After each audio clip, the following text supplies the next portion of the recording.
Eh bien, chers frères,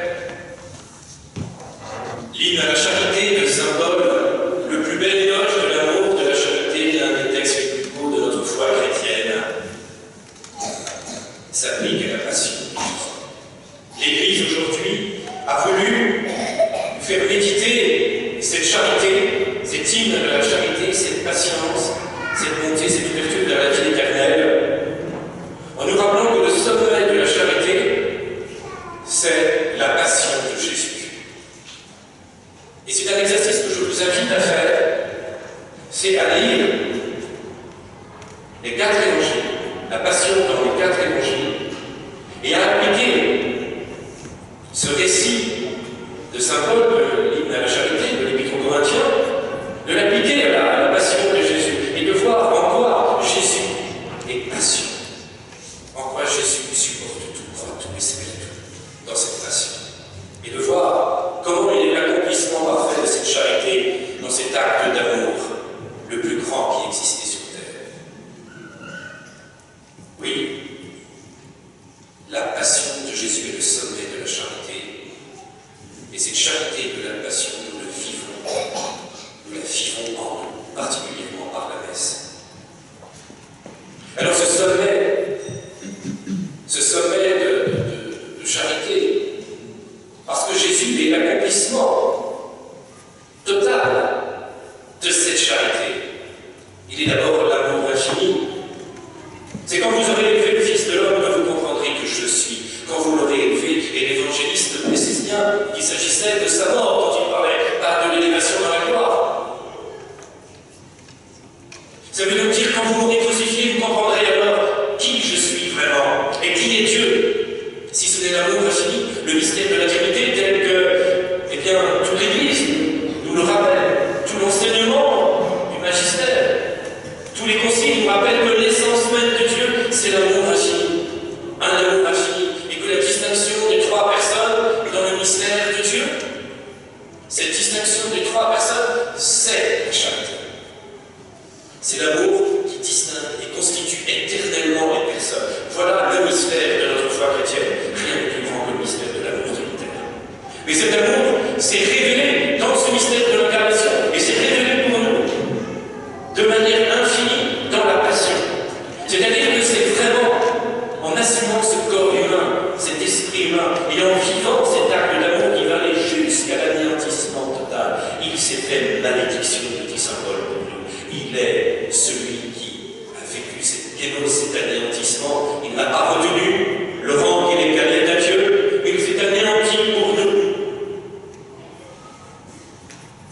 Il y a une distance incroyable entre l'immensité de l'amour de Dieu, enfin, cette préexistence éternelle, la puissance de Dieu, et puis l'anéantissement de la croix, l'humiliation. Aucun homme n'a été autant humilié que Jésus de Nazareth. Vous allez me dire que peut-être que les hommes souffraient physiquement, peut-être que les hommes ont connu dans des injustices autant d'humiliation. Oui, mais il n'y a jamais eu peut-être de distance, en tout cas aussi importante, entre la pureté, la charité, l'immensité de la puissance divine. Et cette humiliation, les forces de l'enfer se sont déchaînées pour anéantir ce qu'il y avait de plus saint. Et cette humiliation a continué, oui. On veut bien considérer Jésus comme un sage, comme un penseur parmi d'autres. Mais quand on ne comprend pas que la souffrance de Jésus est pour nous arracher, chacun d'entre nous, personnellement à la mort, au péché, c'est une insulte profonde au Christ. Si on ne comprend pas que nous devons être reconnaissants de cet acte historique qui a eu lieu il y a 2000 ans, qui arrache les hommes à la mort éternelle, à la mort, au péché, à Satan, et que ça se vit maintenant, cette libération. Nous sommes libérés. Nous sommes libres maintenant. Il s'agit de faire un acte de foi et de croire que le Christ a vaincu la mort et que cela se réalise dans notre baptême. Cela se réalise dans le mystère de l'Eucharistie. C'est la victoire de Jésus de la passion et elle se réalise maintenant. Alors oui, nous manquons de foi dans la passion de Jésus et nous manquons de foi dans cet acte de charité. Cet acte de charité immense, de cet anéantissement. Regardez à travers toute la passion cette constance de l'amour de Christ face à la haine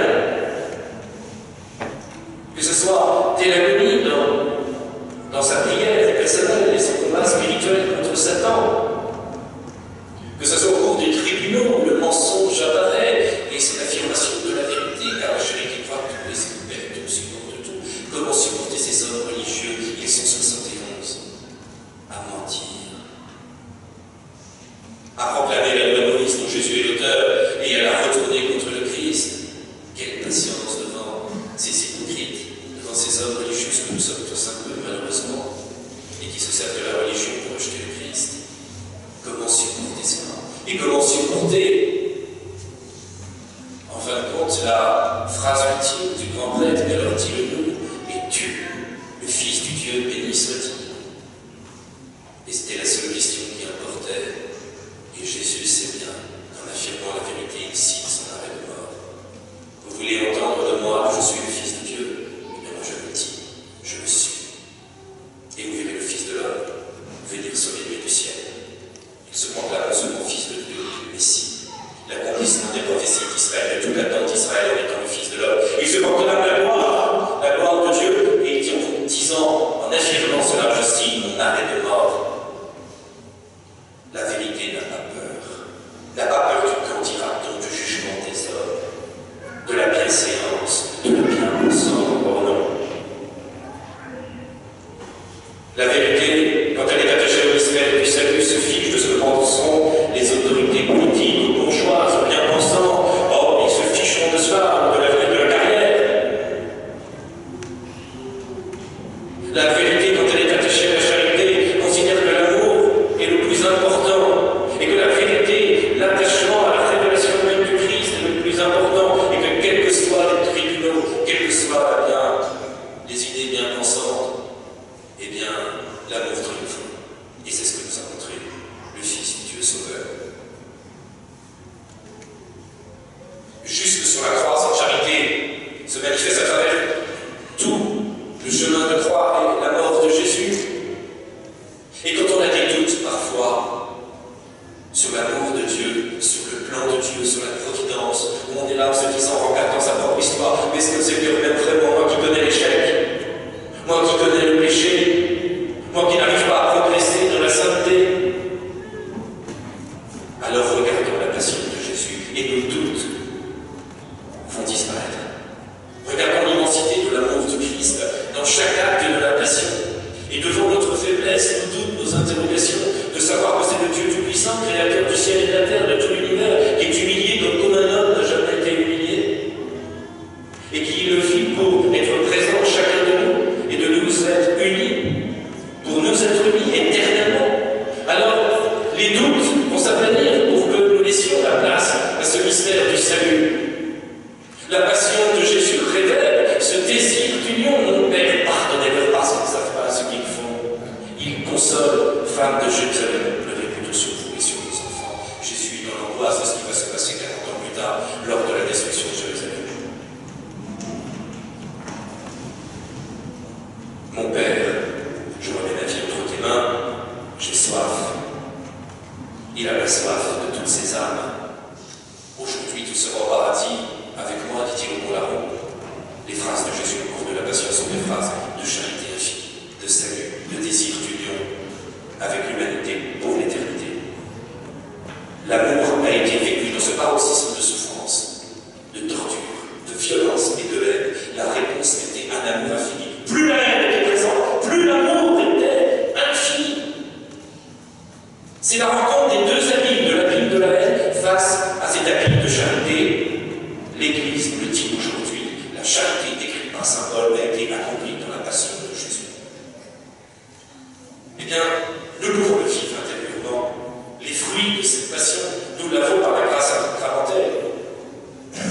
Quand l'acte suprême se réalise et quand la mort de Jésus se réalise, alors la vie peut jaillir du cœur, la vie peut se transmettre au monde, et c'est l'eau qui sort du cœur de Jésus. Et aujourd'hui, nous vivons de cette eau. Nous sommes transformés par cette eau de vie.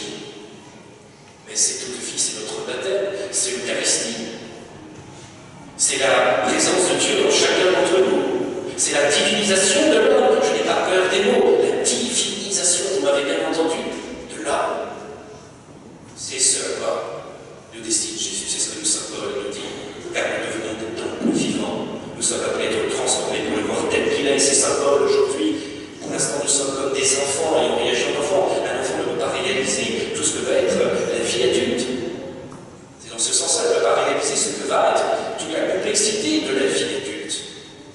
Avez-vous réalisé ce que va être la vie éternelle? Avez-vous réalisé ce que va être de voir Dieu tel qu'il est? Que nous soyons transformés dans la gloire de Dieu? Mais on réagit comme des enfants sans maturité.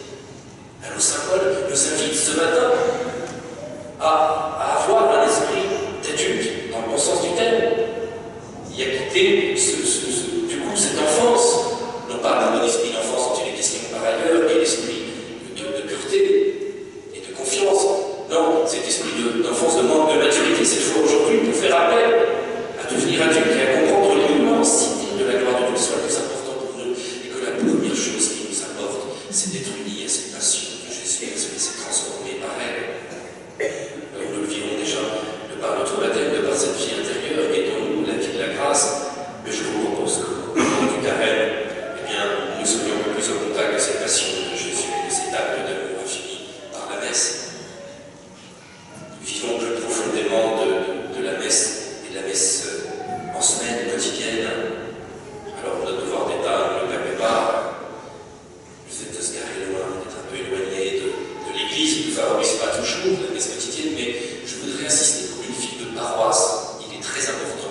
Et je vous invite à le vivre dans la forme extraordinaire aussi, parce que cette spiritualité de ce rite nous met au cœur de la miséricorde, au cœur du sacrifice, de la passion, l'assistance continuelle. Non pas que les autres rites ne le fassent pas, mais c'est vrai que l'assistance dans tous les textes de cette messe et de cette montée vers la passion du Christ est décrite de manière admirable. Notre attachement, encore une fois, à la forme extraordinaire n'est pas la sensibilité. Mais ce n'est pas non plus parce que l'autre est mauvaise. Vous voyez les deux excès. D'un côté, il y avait de la sensibilité, le cœur qui va taper un peu plus vite. Puis de l'autre, les solutions, le seul rite possible, parce qu'on se trompe, non.